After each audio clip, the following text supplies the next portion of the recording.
जय हिंद, नमस्कार। आपका स्वागत है ओनली यूपीएससी पर। यह है जनरल अंडरस्टैंडिंग की क्लास और आज हम समझेंगे कि एक जो शिफ्ट इकोनॉमी का टुवर्ड्स इंडिया हो रहा है इस एशिया सब कॉन्टिनेंट में, उसके बीच में उत्तर प्रदेश किस प्रकार से अपना एक अलग पहचान बनाता हुआ दिख रहा है। क्योंकि अभी पिछले 2 दिन में एक बहुत बड़ी खबर उत्तर प्रदेश के लिए आई और उसकी इकोनॉमी के लिए आई, या यूँ कहें कि महंत योगी आदित्यनाथ के लिए आई, जिससे उन्हें एक ऊर्जा मिल गई। कहीं ना कहीं दुनिया भर की हर सरकार एक सवाल से घिरी घिरी नज़र आती है, क्योंकि पॉपुलेशन बहुत तेज़ी से बढ़ रहा है और जो पॉपुलेशन बढ़ रहा है उसको रोज़गार देना है।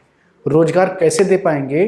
तो रोज़गार के लिए आप सिर्फ सरकारी मशीनरी में सबको रोज़गार नहीं दे पाएंगे, आपको प्राइवेट सेक्टर में जाना होगा, तभी आप सभी को रोज़गार दे सकते हैं, या सभी को नहीं तो लगभग सभी को रोज़गार दे सकते हैं। ठीक है, तो आज हम बात करेंगे। एक बहुत बड़ी बात हुई है कि सैमसंग ने अपने सारे यूनिट्स चाइना में बंद किए हैं और वो अब कुछ अपना इन्वेस्टमेंट इंडिया में करने जा रहा है और इसके अलावा भी कई देशों में करने जा रहा है। तो हम बात इस पर करेंगे कि क्या ऐसा हुआ जिसके कारण सैमसंग की इतनी बड़ी कंपनी है। 2018 में भी आपने देखा था, एक बहुत बड़ी खबर यूपी के लिए आई थी, जब उसने सबसे बड़ा मोबाइल जो मैन्युफैक्चरिंग यूनिट इंडिया में लगाई थी और वो भी यूपी में लगाई थी। ठीक है, तो ये भी सवाल आपके दिमाग में बन रहा होगा कि यूपी ही क्यों, पूरे इंडिया में यूपी ही क्यों जो है एक आकर्षण का केंद्र बनता हुआ जा रहा है, खासकर मोबाइल मैन्युफैक्चरिंग कंपनियों का, या जो टेलीविज़न या इलेक्ट्रॉनिक्स की और चीज़ें हैं उसके निर्माण का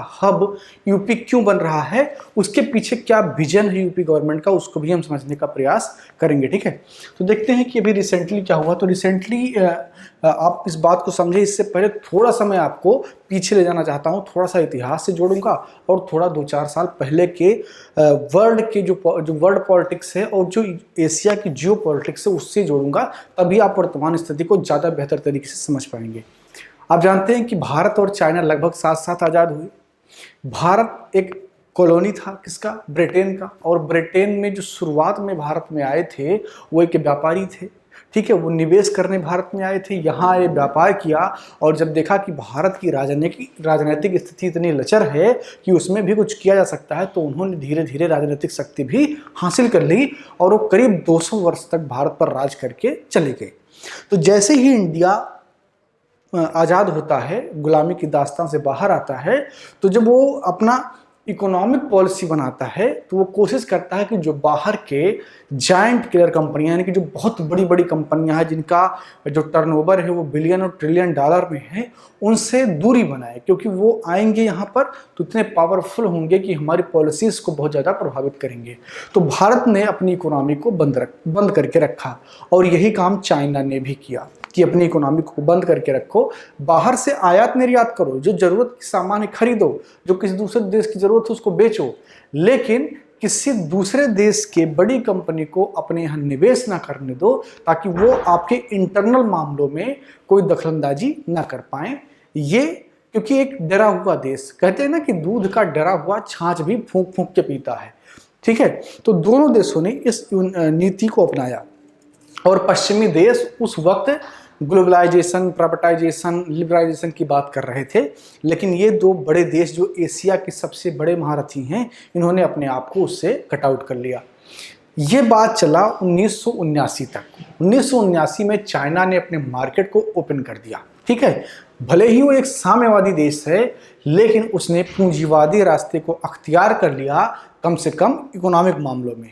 लेकिन भारत सरकार ने उस वक्त भी अपने मार्केट को ओपन नहीं किया। ठीक है, और उसी का परिणाम जो आप वर्तमान में देख रहे हैं कि जो चाइना की इकोनॉमी है वो एक बहुत ब्रॉड रूप में आपको दिखाई देती है। उसके पीछे का रीजन भी यही है कि उन्होंने अपनी इकोनॉमी लगभग 11-12 साल पहले हमसे ओपन कर ली थी पूरी दुनिया की कंपनियों के लिए। तो जैसे ही चाइना ने अपनी इकोनॉमी को खोला, बाहर की कंपनियों को आमंत्रित किया, तो चाइना की जो पॉपुलेशन थी बहुत ज़्यादा थी, पूरी दुनिया की कंपनियों ने उस पर लार टपकाना शुरू कर दिया और भर भर के कंपनियों का जो है वहाँ पर मैन्युफैक्चरिंग यूनिट लगना शुरू हो गया। चूँकि चाइना का पॉपुलेशन सबसे ज़्यादा था, तो वहाँ पर जो लेबर फोर्स था वो काफ़ी सस्ता था, बहुत चीप रेट पे मिल जाता था। दुनिया भर की कंपनियों ने जा करके अपना यूनिट वहाँ पर खोलना शुरू कर दिया। और उसी के बलबूते आज चाइना अमेरिका को आंख दिखा रहा है, क्योंकि उसने सही टाइम पर अपने मार्केट को खोला और इकोनॉमी बूस्ट किया। लेकिन कहते हैं ना कि हर दिन एक समान नहीं होता है, ठीक है, सब दिन हो ही ना एक समाना। गोस्वामी तुलसीदास जी ने रामायण में भी कहा, रामचरितमानस में, कि सब दिन किसी के लिए एक समान नहीं होता है। चाइना का दिन भी धीरे धीरे लद रहा है, उसकी वजह भी फिर से दुनिया भर की पॉलिटिक्स है, ठीक है। तो हुआ क्या कि 1979 में चाइना ने अपने मार्केट को खोला, वहां पर दुनिया भर की कंपनियां आ गई। वही काम 1991 में भारत ने किया, पीवी नरसिम्हा राव के नेतृत्व वाली सरकार में। हमने भी अपनी इकोनॉमी को खोला, इकोनॉमी हमारी बूस्ट हुई, और उसके बाद में आज हम ऐसी स्थिति में आए हैं कि मेक इन इंडिया जैसे कॉन्सेप्ट पर हम बात करते हैं और पूरी दुनिया उस पर अमल भी करती है। मेड इन इंडिया सिर्फ स्लोगन नहीं रह गया है, अब वो एक अपना स्ट्रक्चर ले चुका है, और चाइना जैसे देश से जो मैन्युफैक्चरिंग यूनिट हैं उनको निकाल करके इंडिया में लाने के लिए जो इंस्पिरेशन है उसको बना पा रहा है, ठीक है। तो अभी हाल ही में जो हुआ है, वो सैमसंग ने जो अपना डिस्प्ले बनाने का यूनिट है उसको शिफ्ट किया है टुवार्ड्स इंडिया, और वो भी कहाँ, उत्तर प्रदेश में। उत्तर प्रदेश में लगेगा। जो एशिया पैसिफिक जो एशिया का पूरा क्षेत्र देखते हैं, सॉरी जो एशिया देखते हैं, सैमसंग के जो सीईओ हैं किंग कॉन्ग, उन्होंने योगी आदित्यनाथ से मुलाकात की है, जो वर्तमान में उत्तर प्रदेश के मुख्यमंत्री हैं, और उसके बाद में एक एमओयू पर भी सिग्नेचर हुए हैं, ठीक है। तो ये समझेंगे कि जो यूपी की पॉलिसी आई 2017 के बाद में, उसने किस प्रकार दुनिया भर के जो मैन्युफैक्चरर्स हैं, खासकर इलेक्ट्रॉनिक में, उनको आकर्षित किया, कौन सी ऐसी वजह हैं, ठीक है। तो 2017 में बहुत ही कमाल का एक रोड मैप तैयार किया योगी आदित्यनाथ की सरकार ने। देखिए, आपको रैशनल होकर के बात करना पड़ेगा। जब आप इकोनॉमिक के दृष्टिकोण से इसको देखेंगे तो ये कोई सरकार की तारीफ नहीं है, ये मैं बस एक जो है वो तथ्य आपके सामने रख रहा हूँ जो सच है, ठीक है। तो आप भी इसको किसी विचारधारा, किसी पार्टी के चश्मे से नहीं देखेंगे, ठीक है। आप एक जो है एस्पायरेंट है किसके, यूपीएससी के, और उसी आधार पर आपको सरकारी योजनाओं पर विचार करना है। तो सरकार ने एक पॉलिसी बनाई जो बहुत ही जबरदस्त है, इलेक्ट्रॉनिक्स मैन्युफैक्चरिंग पॉलिसी। इसमें जो ढील दी सरकार ने वो बहुत ही जबरदस्त थे, और यही वजह है कि दुनिया भर की बड़ी बड़ी कंपनियों ने उत्तर प्रदेश का रुख कर लिया। सबसे पहली बात जो थी वो थी कि जमीन खरीदने के लिए, जब जमीन कोई खरीदता है तो आपने, अगर आपके घर में किसी ने जमीन कोई खरीदी हो तो आपने देखा होगा कि उसका एक चार्ज पड़ता है, ठीक है। अगर आप कोई जमीन किसी से खरीद रहे हैं तो उसके लिए एक सरकारी चार्ज आपको देना पड़ता है, और वो अच्छा खासा अमाउंट होता है। अगर आप 4-5 लाख रुपए की जमीन खरीद रहे हैं तो आप ये मान के चलिए करीब 80 से 90 हज़ार रुपये उसमें गवर्नमेंट फीस हो जाती है, कुल मिला करके खर्चा हो जाता है। यानी कि जो प्रॉपर्टी आपने खरीदी है वो आपके ऊपर हैंडओवर तब होगी जब आप करीब 70-80 हज़ार रुपये खर्च कर देंगे। तो 5 लाख की ज़मीन और 1 लाख का फीस ही लग जाएगा, यानी कि मुर्गी से ज़्यादा उसका मसाला हो जाएगा।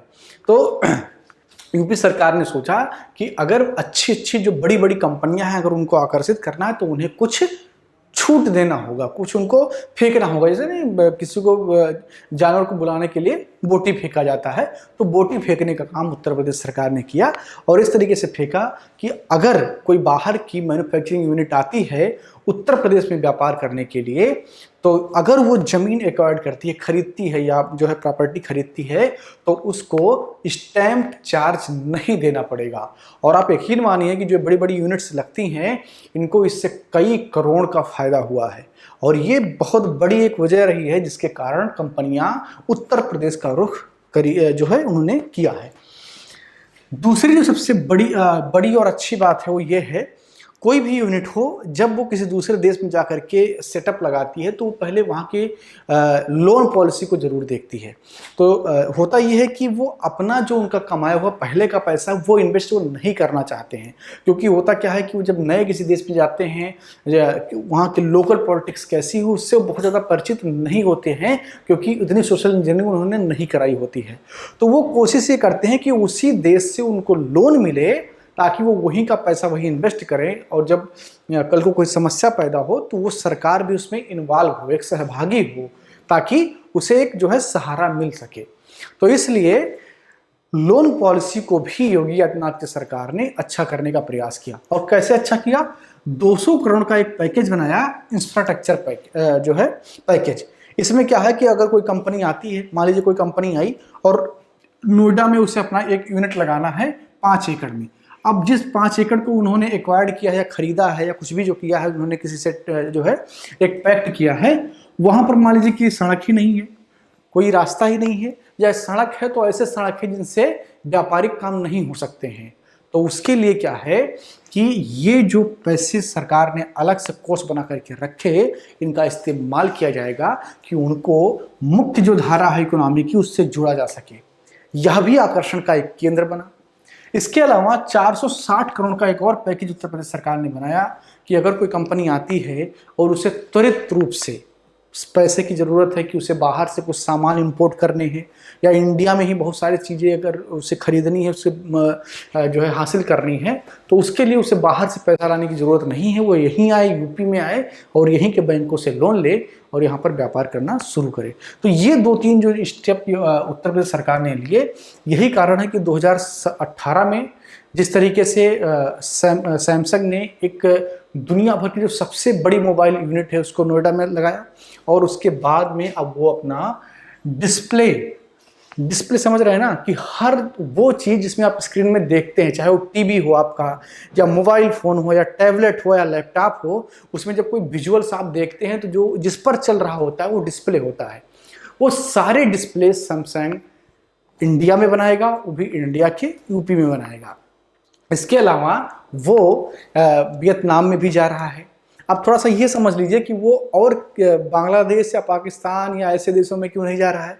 तो उसके पीछे सबसे अच्छी वजह यही है कि यहाँ की जो उन्होंने पॉलिसीज़ बनाई उत्तर प्रदेश सरकार ने, और इंडिया की जो मेक इन इंडिया पॉलिसी है उसने आकर्षित किया सैमसंग को। बाकी जो देश हैं वो अस्थिर हैं, उनकी इकोनॉमी उस तरीके से नहीं है, या जो उनकी इंटरनल पॉलिटिक्स है वो उस तरीके से नहीं बन पाई है। ठीक है, अब सोचिए कि पाकिस्तान में कोई सैमसंग का यूनिट क्यों लगाएगा? आए दिन गोला बारूद लगता है, बंदूकें चल जाती हैं, वो कंपनी आए अपना करोड़ों का इन्वेस्टमेंट करे और कोई आतंकवादी जाकर के 2 कौड़ी का बम फेंक के उसको उड़ा दे, तो कोई भी कंपनी इतनी बेवकूफ़ी का काम नहीं करेगी। तो पाकिस्तान हो या जो ऐसे अशांति वाले देश हैं, वहाँ पर कोई कंपनी अपना इन्वेस्टमेंट नहीं करना चाहती है। ठीक है, और यूपी में आने का सबसे बड़ा रीज़न यही है। एक टाइम पे कहा जाता था कि यूपी में व्यापारिक माहौल नहीं है। ठीक है, बिल्कुल ये है। अभी भी पूर्वांचल का जो इलाका है वहाँ पर आप देखेंगे कि उस तरीके से जायंट किलर कंपनियां नहीं आ रही हैं जो बहुत बड़े लेवल पर रोजगार पैदा कर सकें। उसके पीछे कारण है कि जो यहाँ की लोकल पॉलिटिक्स रही है उसमें गुंडे बहुत ज़्यादा होते हैं, बदमाश बहुत ज़्यादा होते हैं जो स्थानीय व्यापारियों को परेशान करते हैं। लेकिन जब से योगी आदित्यनाथ की सरकार बनी, उन्होंने लॉ एंड ऑर्डर के लिए अच्छा काम किया है, और यही वजह है कि जो कंपनियाँ बाहर से हैं वो आकर्षित हो रही हैं और यहाँ पर आ रही हैं। यहाँ पर थोड़ा सा ये समझ लेते हैं कि चाइना का जो यूएसए के साथ ट्रेड डिस्प्यूट हुआ उसका फ़ायदा इंडिया को किस प्रकार मिला।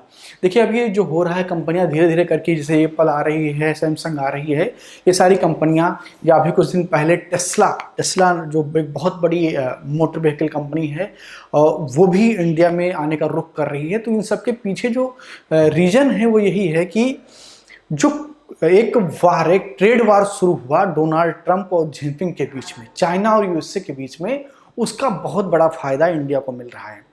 और इसमें जो यूरोपीय देश हैं वह भी इंडिया की तरफ इंक्लाइंड हो रहे हैं, क्योंकि चाइना जिस तरीके से अपना जो विस्तार है, जो विस्तारवादी उसकी नीति है उसको बढ़ा रहा है, तो काउंटर करने के लिए यूएसए अब इंडिया को खुले तौर पर हर मंच पर सपोर्ट करना चाह रहा है, और भारत बहुत अच्छे से उस अवसर का फायदा भी उठा रहा है, उसका लाभ भी ले रहा है।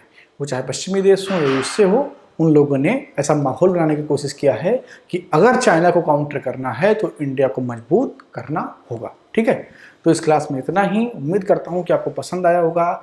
ये जो पॉलिसीज़ हैं जिसके तहत make in India, made in India है और उसका फ़ायदा इंडिया को हो रहा है, इसको लेकर के आपकी क्या राय है कमेंट बॉक्स में ज़रूर लिखिए।